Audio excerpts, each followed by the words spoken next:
Hello friends, today my topic is bill of exchange. Firstly, I am going to start with the definition. A bill of exchange is an instrument in writing containing an unconditional order signed by the maker directing to pay a certain sum of money after a certain period to him. Means कि bill of exchange एक instrument है जो return में रहता है। यहाँ पे ये मेकर के थ्रू साइन रहता है, मीन्स ड्रॉर के थ्रू साइन रहता है जो इस बिल ऑफ एक्सचेंज को बनाता है, जिसमें ये डायरेक्शन रहता है, जिसमें ये लिखा रहता है कि ड्रॉई को मीन्स बायर को इतने सर्टेन सम पे करना है, इतना इस डेट को। जैसे सपोज़ कि मतलब कि सेलर ने उसमें लिखा है कि बायर ने 10,000 का सामान ख़रीदा है और बायर को उसकी पेमेंट जो है सेलर को 31 मार्च को 10,000 की पेमेंट करना है। सो अब देखिए, सेलर को मैंने डिनोट किया है एक्स से और बायर को डिनोट किया है वाई से। सेलर और बायर के बीच में एक एग्रीमेंट होता है, मतलब बायर ने समझ लीजिए कुछ सामान ख़रीदा है लेकिन उसकी पेमेंट वो कोई भी वजह से पेमेंट अभी नहीं कर पा रहा है, वो पेमेंट कह रहा है मैं बाद में करूँगा, मैं सामान अभी ख़रीद लेता हूँ।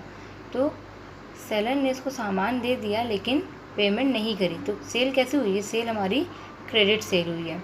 लेकिन सेलर कहता है मुझे भरोसा नहीं है कि तुम बाद में मुझे पैसा मेरा दोगे या नहीं दोगे, अगर तुम भाग गए तो मेरा पैसा तो डूब जाएगा। तो इसलिए सेलर ने एक डॉक्यूमेंट बनाया जिसमें उसने डेट, पेमेंट, अमाउंट सब कुछ लिखा और बायर को दे दिया। बायर ने साइन कर दी। बायर का साइन करना बहुत ज़रूरी है उसमें, क्योंकि बायर ताकि बाद में अपनी बात से पलट ना जाए। तो ये प्रूफ के तौर पे सेलर ने बायर को उस डॉक्यूमेंट पे साइन करवा दिया। तो सेलर जब एक डॉक्यूमेंट बनाता है प्रूफ के लिए, रिटन डॉक्यूमेंट बनाता है, तो उसको हम कहते हैं bill of exchange.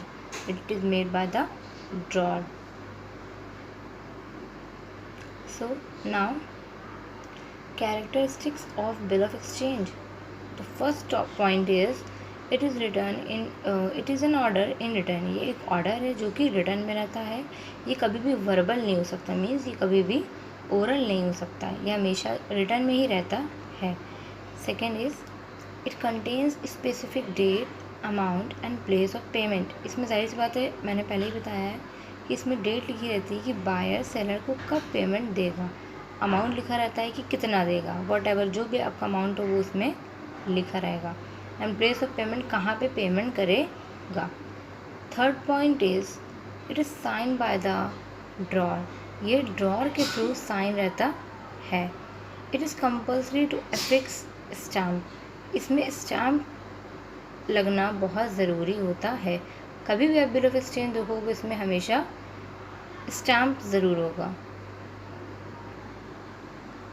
This is the specimen of bill of exchange.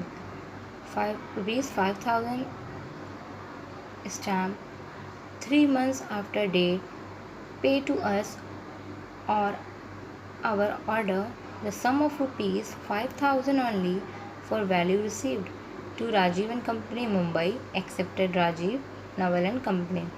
So मतलब कि 3 डेट से 3 महीने के बाद तुमको पे करना है। तो कौन सी डेट के बाद? 31 मार्च के बाद 3 महीने बाद तुमको पे करना है। फॉर वैल्यू रिसीव लिखना बहुत ज़रूरी होता है इसमें। फॉर वैल्यू रिसीव मतलब कि सामान हमने दे चुका है, सामान दे चुका है उसका हमें पैसा लेना है।